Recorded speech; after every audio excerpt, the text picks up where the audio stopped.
All right, we're going to look at the last segment of the book of Judges. That's chapters 19, 20, and 21.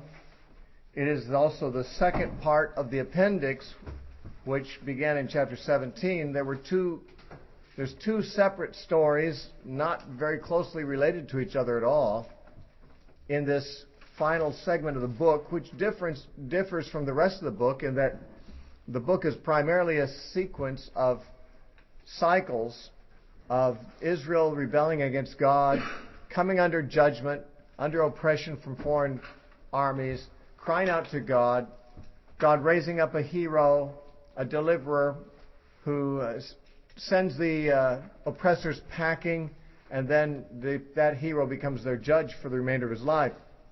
And there's a series of those that occupy the material in most of the book, except Samson is the last of those judges. His story is the longest also, and it ends in chapter 18, but then there's these two other stories at the end of the book. They're kind of tacked on. They're not in chronological order. Both of them have to do with the earlier period of the Judges, although they're saved for last to be told, as if it was not convenient to interrupt the story and break up the symmetry of the account in the earlier section, and so they're saved for the last. They are not in chronological order. Now, the stories are strange stories, both of them. The one in chapter 17 and 18 was about this man named Micah who hired a Levite to serve in his home at a shrine that he'd built with a silver idol. And then the tribe of Dan was moving from one location to another, and they happened upon this Levite and this idol, and they stole them. And those things became the objects of worship, and the priest became the hereditary priest, and his family served after him in the tribe of Dan after they conquered the city of Laish, and it became called the city of Dan. Now, this story is more confusing and more disturbing than even the other one. If anything, that just gets worse, and so that the book of Judges ends up closing on one of the most depressing possible notes. And you might say, why are these two strange stories told? They're told in some interesting detail. I mean, there are conversations recorded that don't seem to be absolutely essential to telling of the story. The details that are given indicate that they are authentic stories, not someone made them up, because people would not make up all the details unnecessarily, probably, if they're creating a fictional story. But a lot of detail is given about stories that might seem to be weird and even irrelevant in general to the main theme of the book of Judges. And so the question would reasonably arise, what is the relevance of these two stories at the end? And some people think that they are primarily there to give us sort of a sample of the degeneration of Israel after the death of Joshua and as they entered the period of the Judges. We have this religious compromise and religious confusion that was so characteristic of the story about Micah and his Levite. In the story that's before us, it's not so much religious confusion as moral confusion or moral degeneration. There's atrocities committed here. It's disgusting, actually. And so these stories may well be there somewhat to underscore what things are like or were like in Israel when there was no king in Israel and everyone did what was right in his own eyes. Now, this is not necessarily an advertisement in favor of having a king in Israel, because if Samuel was the author of this book, he was not all that much in favor of Israel having a king. It was in Samuel's lifetime that the Israelites demanded one, and Samuel was displeased by the request. So it's not so much that the writer, if he is Samuel, as is traditionally thought, is trying to say, boy, it sure was bad before there were kings. It's a good thing we got a king now. Because he was not favorable toward kings. Actually, the king that Israel got was a bad king, Saul. But it is showing that when people are not following God as their king, they do what's right in their own eyes, they really are confused about what's right. Or in some cases, they may not care as much as they should even about what is right. But these two stories have another function, and is that each of them tells something significant about one of the, in each case, one tribe. In the first story, it tells us how the tribe of Dan, which failed to conquer their tribal inheritance that Joshua had assigned to them, ended up relocating to another area in the far north of the country and having the form of worship that they had, which was a compromised worship. That was a significant thing for the history of one of the 12 tribes, namely the tribe of Dan. And this story tells how that came about. It's the story of how they were unable to conquer their original territory. They moved out. They co-opted this idol and this priest, and they moved and took over this city where they later existed. So in a sense, the story is not just an insignificant story about a slice of life in the period of the Judges. It has to do with how the fortunes of one of the tribes were determined and how they changed and so forth. And that is true also of this last story. It's weird, it's disgusting, it's disturbing, but it is a story that is told, at least in part, to let us know how the tribe of Benjamin came to be so decimated and reduced to such a small and insignificant tribe. It had been a significant tribe, but it became very small. By the end of this story, there's only 600 men, apparently, of the tribe of Benjamin, and they're having a hard time finding wives. And that is all because of this story. Now, the story starts out, as did the other one, with the story of someone inconsequential. Micah, who is the beginning of chapter 17 in the first of these two stories, he's not important. He stole from his mother. He built a shrine in his house. The only reason he's even mentioned is because he's the one who first put this Levite to work as a priest, and it was from Micah that the Danites stole the idol and so forth. But a story that then ultimately has significance for one of the tribes of Israel begins with a story about an individual who is really not a very important individual in the grand scheme of things. Likewise, this story is about a Levite, a different Levite, and his concubine. Not very important people in themselves, but because of what happens to the concubine and the outrage and the way that the Levite publicizes this to the tribes of Israel, it causes a national outrage which leads to a war with Benjamin, which leads to the decimation of the tribe of Benjamin to a very small remnant. So we begin with the story of this man, and it's just kind of a quaint detail, although the story is an ugly story. It nonetheless gives interesting detail about interactions that are almost inconsequential, like between himself and his father-in-law. Just the kind of things that belong to a true story, details that don't necessarily impact its outcome directly, or are not what we call significant. So we begin at chapter 19, and it came to pass in those days when there was no king in Israel, that there was a certain Levite sojourning in the remote mountains of Ephraim. He took for himself a concubine from Bethlehem in Judah. Now he was a sojourner, not a permanent residence, but a temporary resident in the mountains of Ephraim. He may have had a wife in addition to his concubine. I don't know. Generally speaking, concubines were not the first partner that were chosen by a man. Usually a man would have a wife, and if she was barren and couldn't bear him children, he might take a concubine or a second wife to try to remedy that situation. We're not told anything else about his marital situation except that among other circumstances in his life, he had taken this concubine. Now, a concubine is a wife, but of a different sort than an ordinary wife. A concubine was a wife who was more or less a slave. She was purchased with money. It was not a dowry. It was the price of a slave. She would bear children for her husband and so forth, but she only had the rights of a slave, not the rights of a free woman. Somewhat different than an ordinary wife. Nonetheless, she was a partner to her husband, largely for the purpose of reproduction.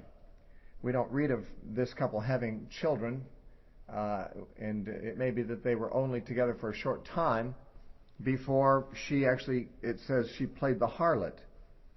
Verse 2, but his concubine played the harlot against him, and went away from him to her father's house at Bethlehem in Judah, and was there 4 whole months. Now, she may have gone to her father's house as a place of refuge after committing adultery. She could be stoned to death under Israel's law, although I'm not sure how familiar the Israelites were with their laws at this time, or how much they were inclined to keep them.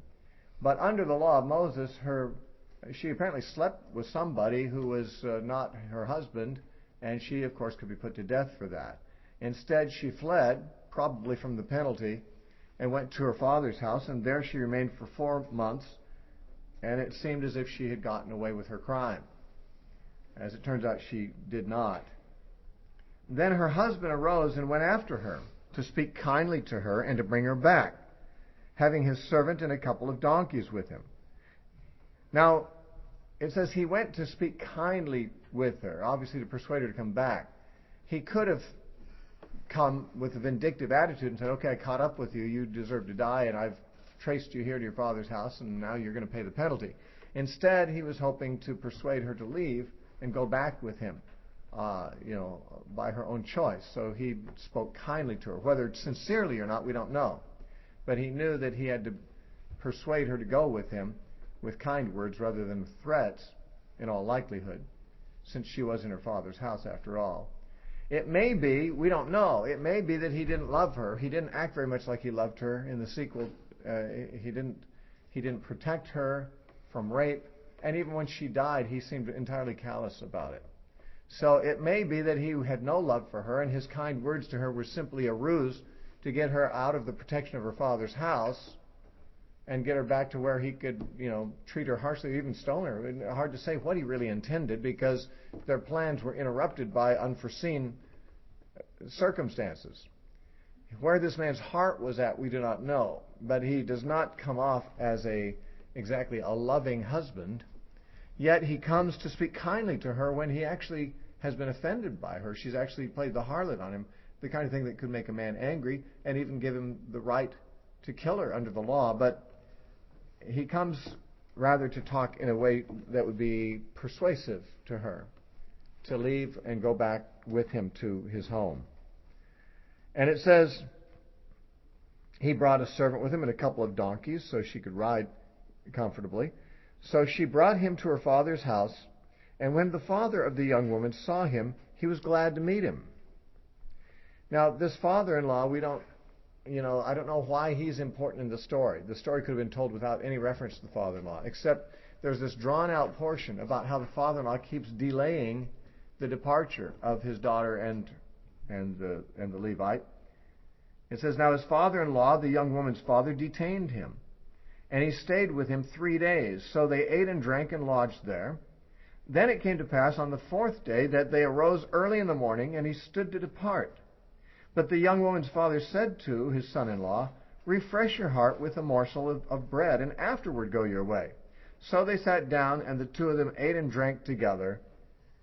Then the young woman's father said to the man, please be content to stay all night, and let your heart be merry. We're having a good time drinking. And, by the time they'd been drinking and eating all day, it was now getting close to night. Say, why don't you just stay the night again? And we'll just have another party. We'll let your heart be merry. It certainly means to enjoy yourself with the wine in this case. And when the man stood, so he did. And verse 7, when the man stood to depart, his father-in-law urged him, so he lodged there again.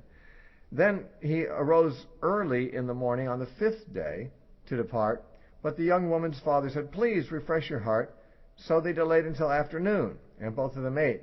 Now, I'm not really sure how all of this is important enough to really include in the story. I mean, it could have just been said, he went, and on the 5th day he went home. But it's given all this talk about how the father-in-law keeps deliberately delaying him till the next meal and the next day and so forth.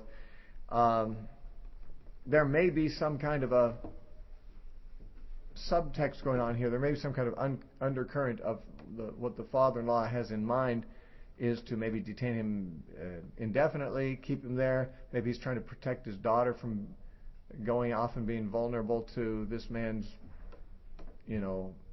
wrath. We don't know why she played the harlot in the first place. He might have been a really rotten guy. We don't know. The father may know that she's not really happy with him and wants him to just stay. He may just be sorry to see his daughter go. If so, then the father may have more affection for his daughter than this Levite has. But ultimately, the man decides to leave. So it says in verse 9, when the man stood to depart, he and his concubine and his servant, his father-in-law, the young woman's father, said to him, look, the day is now drawing toward evening. Please spend the night. See, the day is coming to an end. Lodge here, that your heart may be merry. Tomorrow go your way early, so that you may get home. But the man was not willing to spend that night. So he rose and departed and came to a place opposite Jebus, that is Jerusalem. It was called Jebus because it was lived in by the Jebusites, and it was still a pagan city. With him were the 2 saddled donkeys. His concubine also was with him. And they were near Jebus. The day was far spent, and the servant said to his master, come, let us turn aside into the city of the Jebusites and lodge in it. But his master said to him, we will not turn aside here into the city of foreigners, who are not of the children of Israel. We will go on to Gibeah.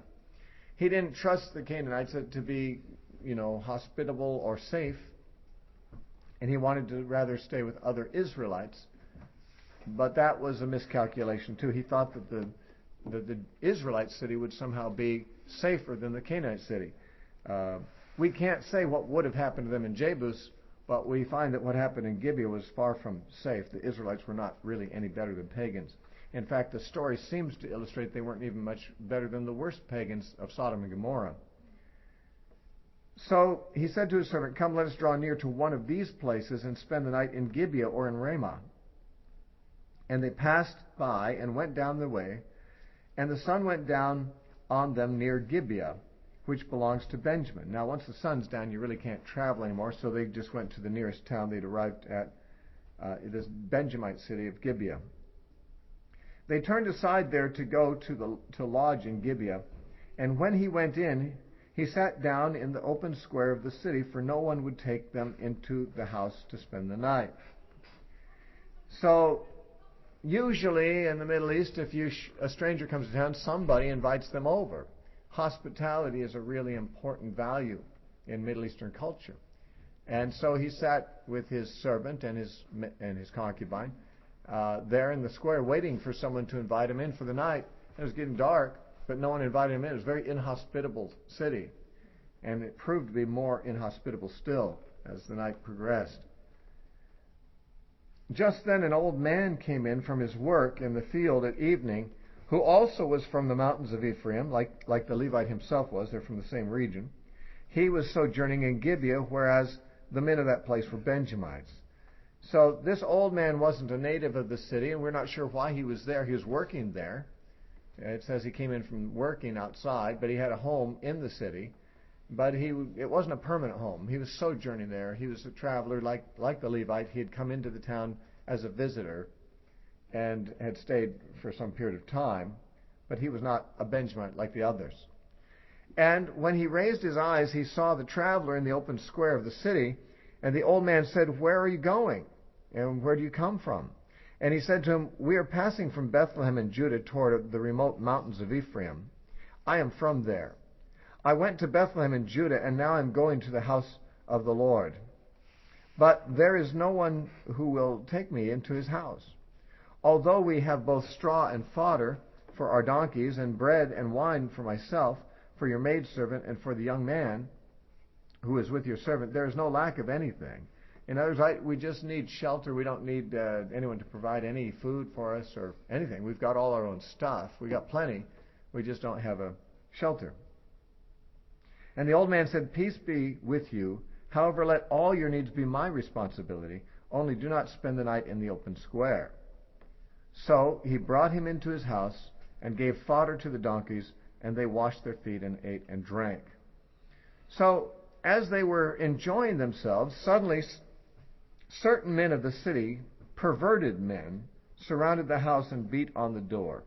The expression perverted men in the Hebrew is sons of Belial or Belial. This is an expression used quite a lot in the Old Testament, and it basically has the meaning of worthless people. Sons of Belial, or sons of Belial, depending on the pronunciation, B-E-L-I-A-L, is a common expression for worthless people.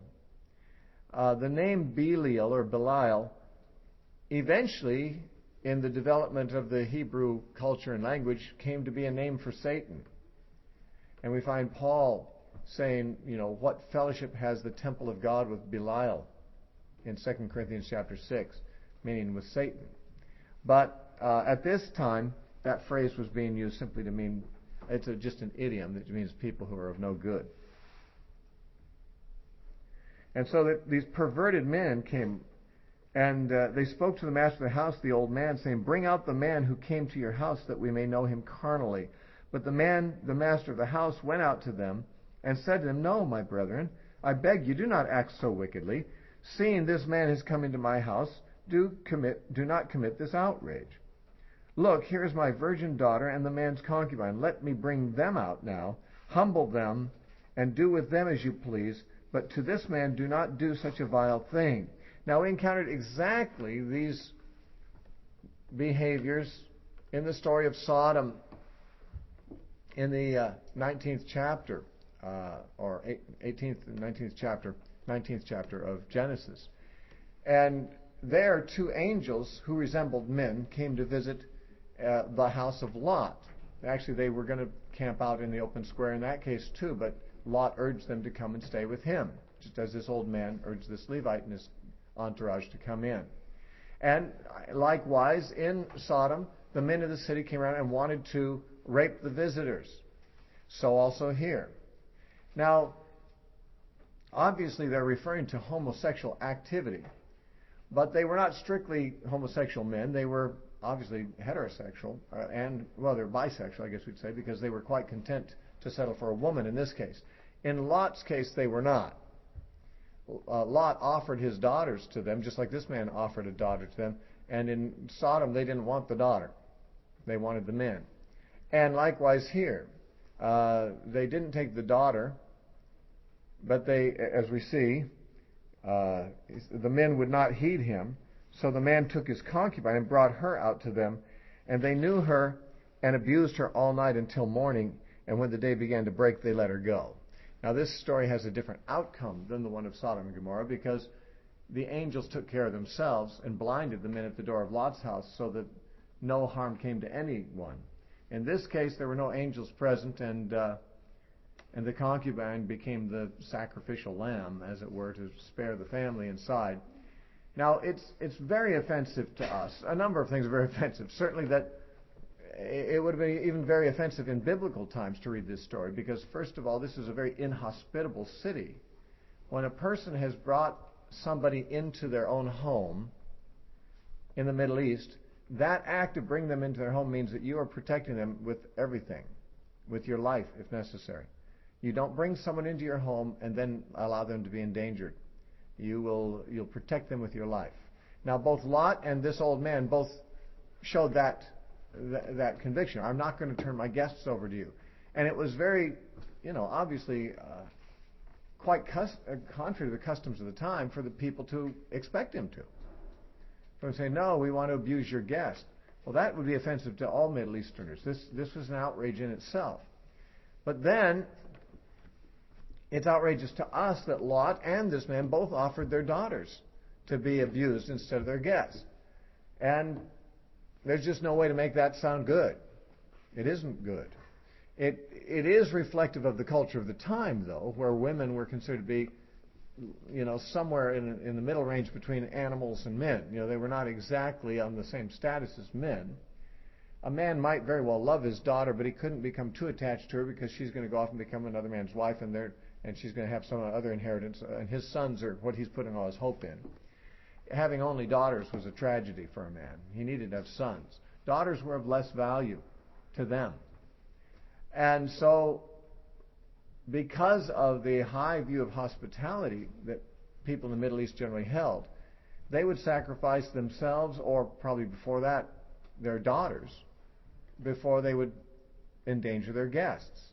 Now, this is totally foreign to us, and that's exactly the right word. It's foreign. They're not from our culture. They're not from our time. These are people living thousands of years ago in a culture totally different than ours, and we can't relate with it. And we're not being asked to approve of it, but we can't even relate with it. We can't even figure out why would anyone even be willing to do that kind of thing. because of the way that they thought in those days in that culture. That's just how that would be a fairly predictable action, to offer the daughters. Now, the men of Sodom refused Lot's offer of his daughters, but these men apparently were satisfied to have this woman to gang rape. And they abused her all night long. Now, somewhere in the middle of the night, they had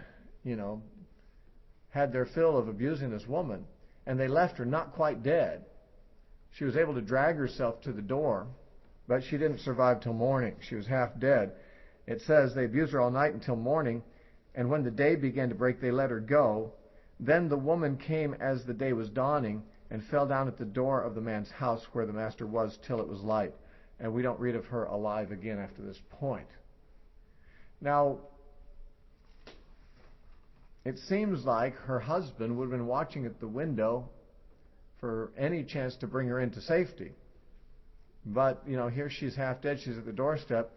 He's sleeping in until he sleeps in, and then he comes and finds her dead. I mean, it seems like a man, even callous as he was, and maybe even willing to sacrifice this slave woman to save his own skin, would still have enough affection for her, or just humanitarian kindness, to rescue her as soon as that was possible, as soon as the crowd had gone, at least to bring her in and nurse her back to health.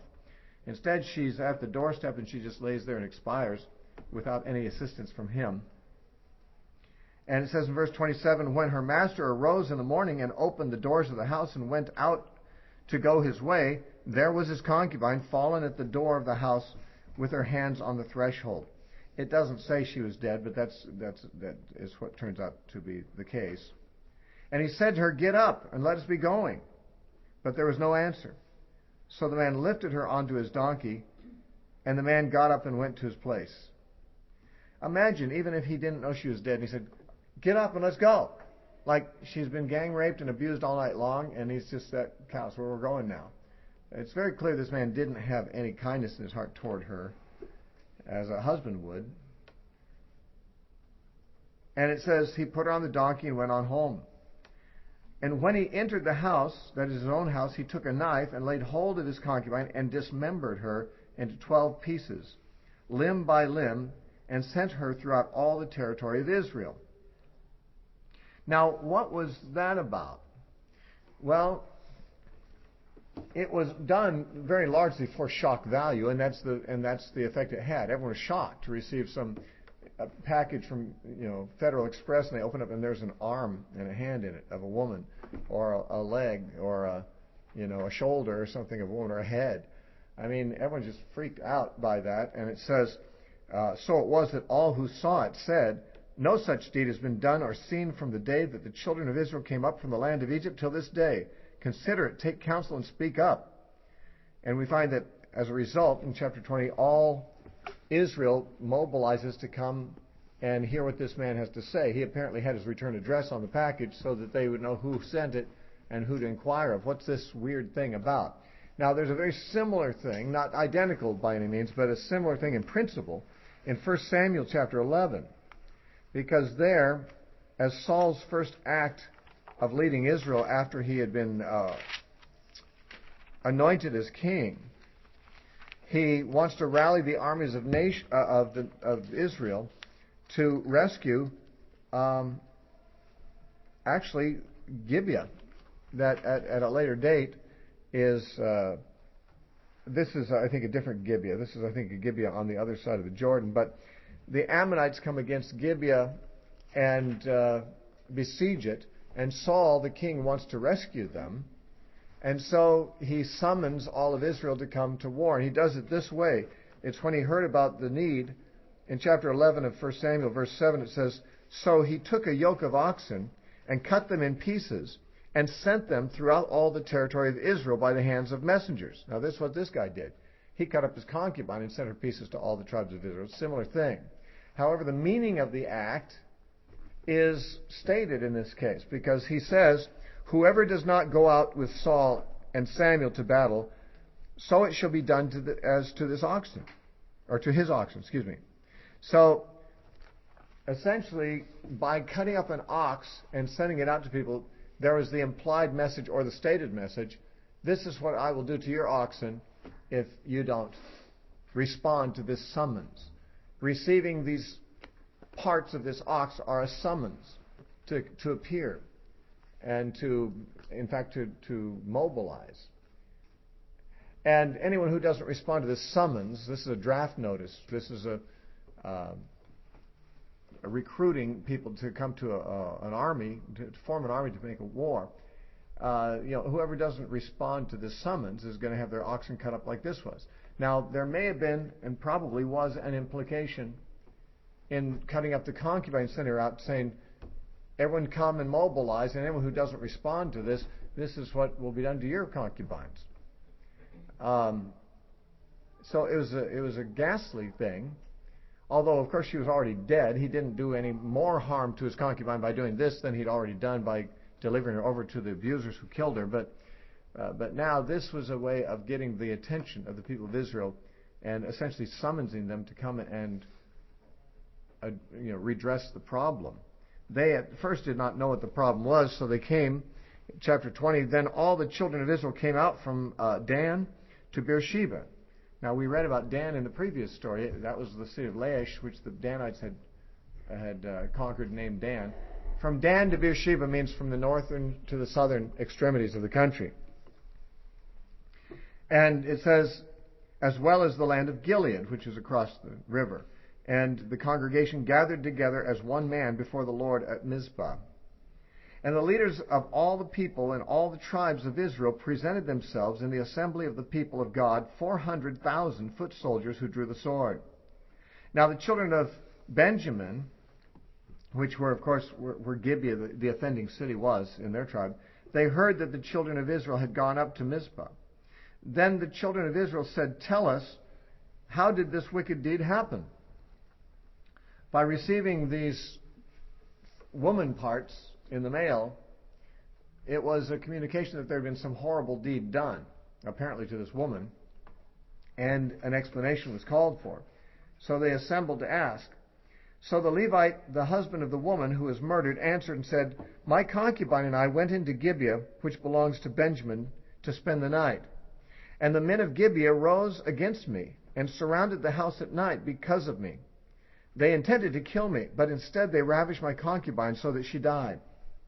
So I took hold of my concubine, cut her into pieces, and sent her throughout all the territory of the inheritance of Israel because they committed lewdness and outrage in Israel.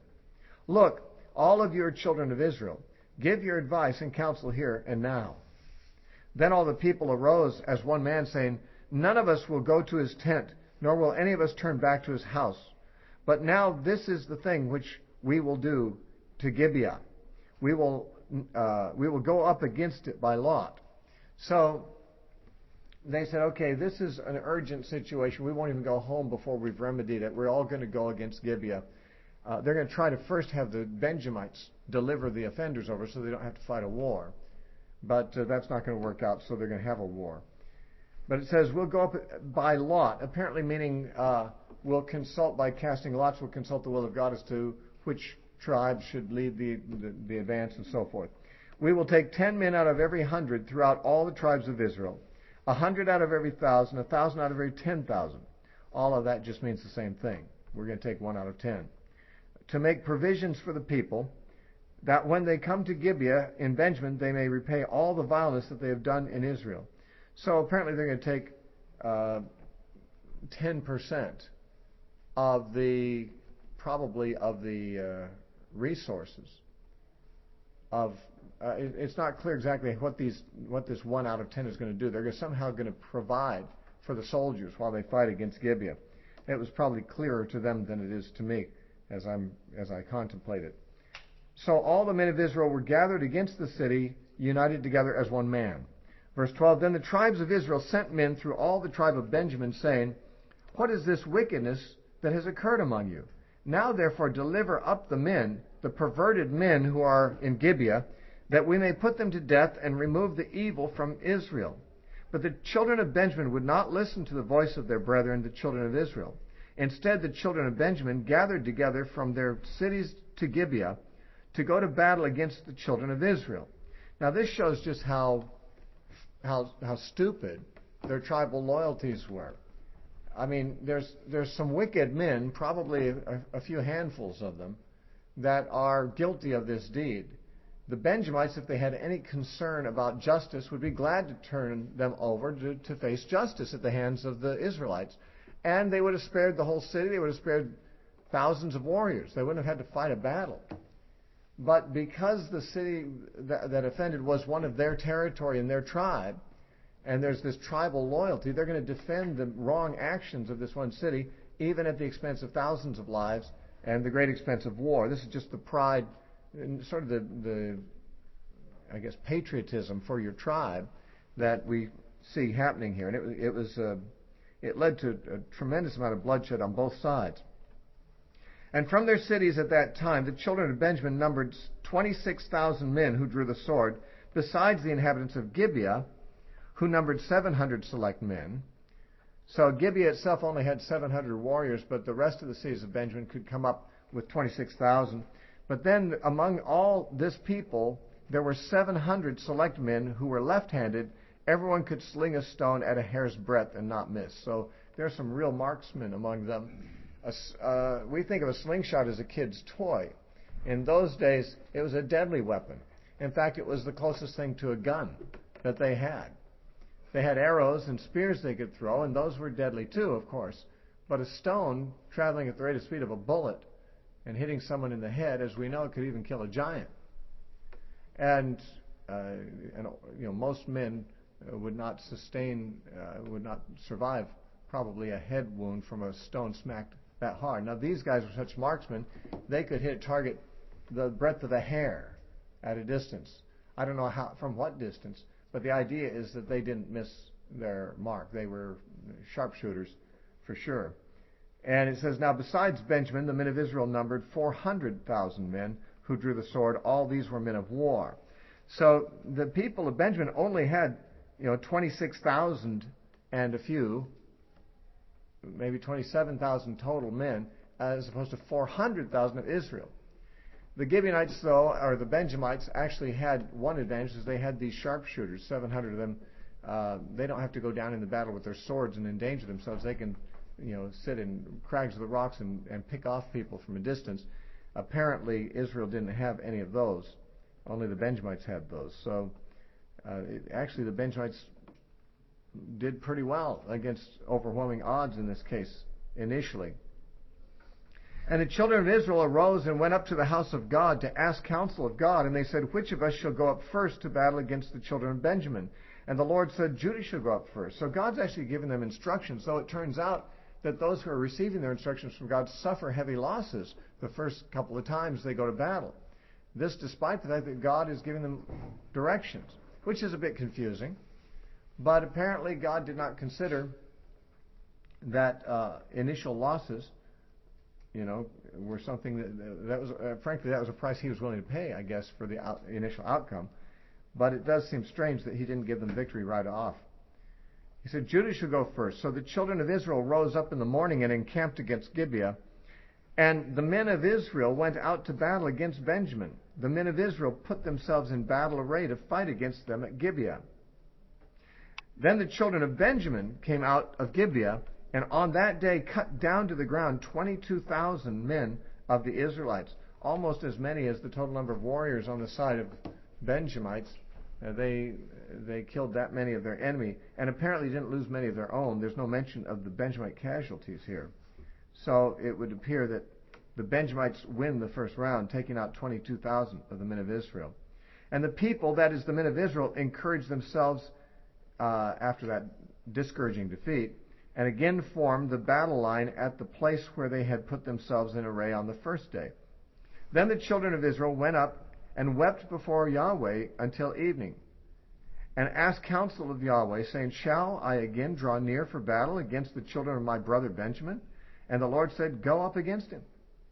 So the children of Israel approached the children of Benjamin on the second day. And Benjamin went out against them from Gibeah on the second day, and cut down to the ground 18,000 more of the children of Israel, a total of 40,000 then in 2 days, all who drew the sword. Then all the children of Israel, that is the people went up and came to the house of God and wept. They sat there before the Lord and fasted that day until evening, and they offered burnt offering and peace offerings before the Lord. Now notice, this is actually pretty commendable of them at a time where there's not very much pure religion of Yahweh in the land, that these people are being cut down. They've lost 10% of their warriors. They've come with 400,000. They've lost 40,000. And they apparently have gained nothing against their enemies. And yet they keep coming to the Lord. And the Lord is encouraging them to go into battle where they're getting cut down again. It seems like it takes some strong faith to keep seeking the Lord about this and stay in the field, when it seems like God's counsel isn't really helping. Their faith is no doubt being tested in this. But they're passing that test. And now they're fasting. And they don't just throw up their hands and say, oh, well, we tried. We've lost more men than the Benjamites have total. We certainly have done what we could to rectify the situation. We're going to go back to the safety of our own homes. But instead, they felt like they were on the Lord's mission. God had told them to go up, and so they're still putting themselves in harm's way, but they're seeking the Lord more diligently. So the children of Israel inquired of the Lord. It says the Ark of the Covenant was there, probably in Mizpah we're talking about in those days, because that's where they'd gathered. So the Ark was for some reason not in Shiloh. Maybe they moved it from time to time from Mizpah to Shiloh for access reasons for different people in different parts of the country. I don't know. And Phinehas, the son of Eleazar, the son of Aaron, stood before it in those days. That's how we know this came from a very early period of the Judges, because Phinehas was alive contemporary with Moses and Joshua. Phinehas is the one who stopped the plague at Baal Peor by throwing a javelin through the Israelite who was having sex with the Midianite woman. This guy's, he overlapped the life of Moses and Joshua, and certainly wouldn't have lived very long after Joshua's time. So this story happened when Phinehas was still alive. It's very early, probably very shortly after Joshua was dead, all this happened. So that's a good time marker of the chronology. And they said, shall I again go out to battle with the children of my brother Benjamin, or shall I cease? Notice, God, we've lost 10% of our soldiers. Is it time for us to give up? And God says, no, it's not time to give up. And the Lord said, go up, for tomorrow I will deliver them into your hand. Now, he had not made that promise the previous days. He just said, go. And they did. But this time he says, okay, this time you're going to win. He makes a promise there. So they'd have something more positive, definite to hang their faith on here. Then Israel set men in ambush around Gibeah. And they actually did the same thing that Joshua did to conquer Ai. They attacked from the front, but there were hidden men going to ambush from the back. They drew out the citizens of the city in the battlefield who were overconfident from their previous gains and wins, and then the ambush party would sneak into the city and burn it, which would, of course, demoralize the Gibeonites and leave them stranded on the battlefield between two armies, the one that had ambushed their city and the one that they had been pursuing. It says, the children of Israel went up against children of Benjamin on the third day. They put themselves in battle array against Gibeah as at other times. Verse 31, so the children of Benjamin went out against the people and were drawn away from the city. They began to strike down and kill some of the people, as at other times, in the highways, one of which goes up to Bethel and the other to Gibeah. And in the field about 30 men of Israel actually fell, apparently. And the children of Benjamin said, they are struck down before us as at the first. But the children of Israel said, let us flee and draw them away from the city to the highways. So all the men of Israel rose from their place and put themselves in battle array at Baal Tamar. Then Israel's men in ambush burst forth from their position in the plain of Geba, and 10,000 select men from all Israel came against Gibeah. And the battle was fierce, but the Benjamites did not know that disaster was upon them. The Lord defeated Benjamin before Israel, and the children of Israel destroyed that day 25,100 Benjamites, all which drew the sword. Now that's the total, and that's a summary statement of the battle, though the story of the battle's not over. This is sort of looking forward to how it all ended. Benjamin lost 25,000 and some. But we're going to read about the battle still before this total number was reached in the following verses. So you're going to read about other numbers falling, but they're part of the 25,000. They're not in addition to it, because this fact is mentioned out of chronological order, just as a summary statement of the fact they defeated them and killed this many. But the battle is continued to be described before that number has been slain. Verse 36, so the children of Benjamin saw that they were defeated. The men of Israel had given ground to the Benjamites because they relied on the men of ambush whom they had set in Gibeah. And the men in ambush quickly rushed upon Gibeah. The men of ambush spread out and struck the whole city with the edge of the sword. Now the appointed signal between the men of Israel and the men of ambush was that they would make a great cloud of smoke rise from the city, whereupon the men of Israel would turn in battle. Now Benjamin had begun to strike and kill about 30 of the men of Israel. For they said, surely they are defeated before us as in the first battle. But when the cloud began to rise from the city in a column of smoke, the Benjamites looked behind them, and there was the whole city going up in smoke to heaven. And when the men of Israel turned back, as the ones who had been fleeing now turned on them, the men of Benjamin panicked, for they saw that disaster had come upon them. Therefore they turned their backs before the men of Israel in the direction of the wilderness. Instead of fighting, they totally fled, but they couldn't flee back to their city, so they just had to flee into, undeveloped wilderness. It was the only place they could go to get away, they thought. But the battle overtook them, and whoever had come out from the cities they destroyed in their midst. They surrounded the Benjamites and chased them, and easily trampled them down as far as the front of Gibeah toward the east. And 18,000 men of Benjamin fell. All these were men of valor. This is, as I said, not in addition to 25,000. We'll find at the end of this that the total was 25,000. This was just how 18,000 of them fell. That means not many of them fell in the battle. Most of them fell in their flight as they were being pursued. Then they turned and fled toward the wilderness to the rock of Rimmon. And they cut down 5,000 of them on the highways.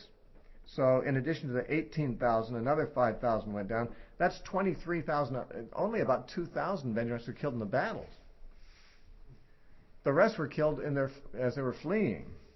Which means that when they killed 40,000 people of Israel, they themselves didn't lose many more than 1,000 or 2 themselves.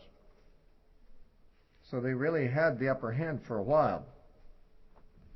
And it says, then in the end of verse 45, then they pursued them relentlessly up to Gidom and killed 2,000 of them. So all who fell of Benjamin that day were 25,000 men who drew the sword. All these were men of valor. But 600 men, that is of Benjamin, turned and fled toward the wilderness to the rock of Rimmon, and they stayed at the rock of Rimmon for 4 months. Apparently, of the thousands who fled toward the rock of Rimmon, only 600 got there alive. The rest were overtaken and killed. And they didn't come out for a while. It was probably easily defended, this rock, whatever it was like. It was probably a place where they could probably fend off attack for a long time. And the pursuing armies didn't bother with them because there were so few of them, they let them go. So the men of Israel turned back against the children of Benjamin and struck them down with the edge of the sword from every city, men and beast, all who were found. And they also set fire to the cities they came to. Now, the last chapter deals with the problem that this victory caused. And that was that the tribe of Benjamin was almost entirely exterminated. Now, it's very important to not lose a complete tribe. And yet, it was almost extinct. 600 men could easily just become absorbed into another tribe. And we'd lose Benjamin altogether. But the men of Israel wanted there to be 12 tribes. They didn't want the Benjamin tribe to disappear. And so the rest of the nation of Israel, who had caused this slaughter of the Benjamites, actually took it on themselves to find wives for the survivors so that the tribe would not disappear. Now the men of Israel, chapter 21, had sworn with an oath at Mizpah, this is before the battle, saying, none of us shall give his daughter to Benjamin as a wife. So it was not so easy as simply say, well, there's 600 men of Benjamin left, no one else. We'll just give 600 of our women. No, they made an oath before God that none of them would do that. This was part of their contempt for Benjamin that they expressed before they went to battle. Then the people came to the house of God and remained there before God till evening.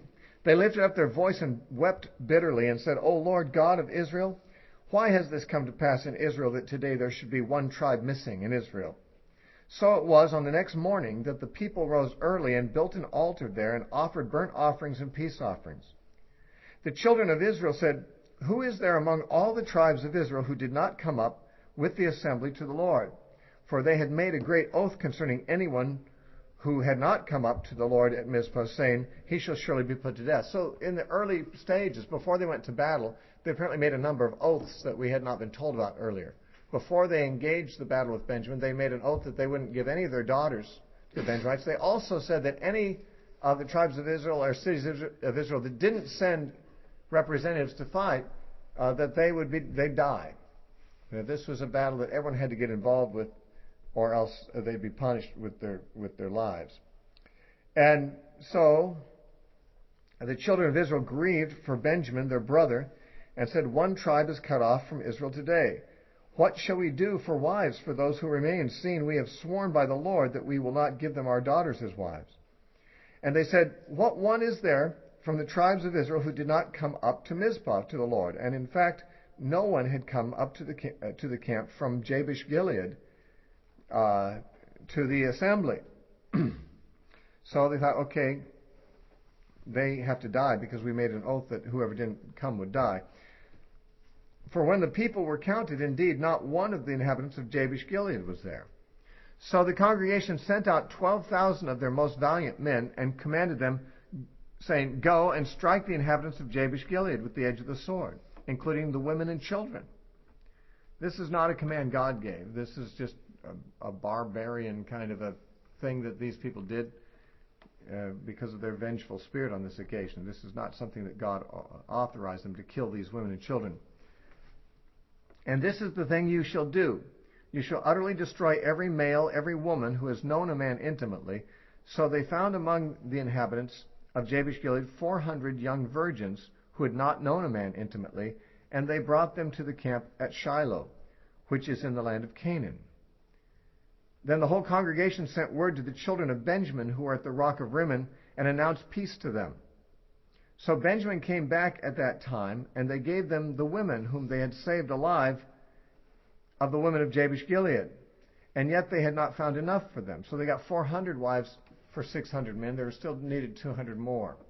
Now, that you wipe out a city and kidnap their unmarried women and give them away to your enemies as wives is just so foreign to us and so unthinkable. And the Bible is not saying this is a good thing. This whole story is a bad thing. Everything that was done was bad, except that they consulted the Lord about their battle plans.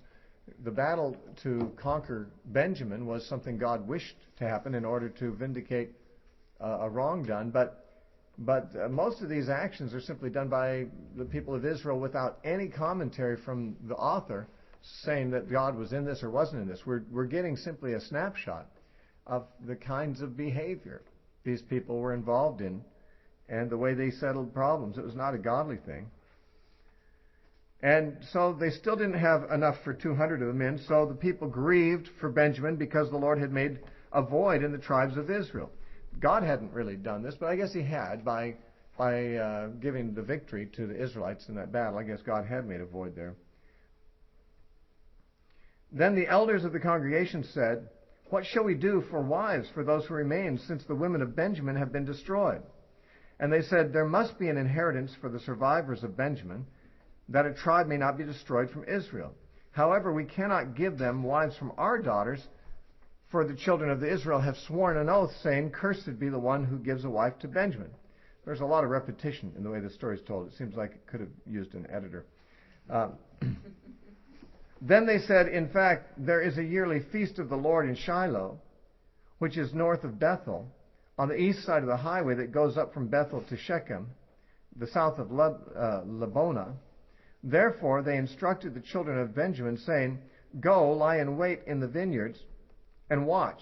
And just when the daughters of Shiloh come out to perform their dances, then come out from the vineyards, and every man catch a wife for himself from the daughters of Shiloh, and then go to the land of Benjamin with them. Then it shall be, when their fathers or brothers come to us to complain, that we will say to them, be kind to them for our sakes, because we did not take a wife for any of them in the war. For it is not as though you have given them, the young women, to them at this time, making yourselves guilty of your oath. So Israel's going to kind of turn a blind eye while a mass kidnapping takes place. There's this festival to the Lord where the women will be out dancing and celebrating, and of course the vineyards are nearby, so the Benjamite soldiers or individuals will be hiding in the vineyards, and as they can watch the women dance, and the ones that are unmarried would be dancing separately from the others, and so they could pick out virgins for themselves and then go grab them and rush back into the vineyard and hide with them and then take them off to Benjamin. And of course the fathers of these kidnapped girls are going to be upset, but the children of Israel say, we'll placate them. We'll just say, listen, let's kind of turn a blind eye to this. These guys need wives, and we, it's not like you violated your oath by your daughter marrying them. You didn't let it happen. You didn't give them. They took them. So this is the way they split the hairs of how to get around their oath. And the children of Benjamin did so. They took themselves enough wives for their number from those who danced, whom they caught. Then they went and returned to their inheritance, and they rebuilt the cities and dwelt in them. So the children of Israel departed from there at that time, every man to his tribe and family, and they went from there, every man to his inheritance. In those days there was no king in Israel. Everyone did what was right in his own eyes. And these stories are an example of what that looked like. Now, Benjamin then was forever a very small tribe. In fact, eventually it just became absorbed in Judah and was hardly a separate tribe at all, though those who were descended from Benjamin still kept track of who they were. King Saul was from the tribe of Benjamin, and that was after this, because there was no king in Israel at this time, but the first king came from this very small tribe of Benjamin. Actually, the Apostle Paul also came from that tribe. He was of the tribe of Benjamin. So, although the tribe was small, it still produced some significant individuals. And this story simply tells us how they became so small. But that makes being a Benjamite and being an important one all the more, significant, because there was a smaller pool in Benjamin from which to pull out great people. And yet some great people came from that tribe later on, and God obviously redeemed a bad situation somewhat.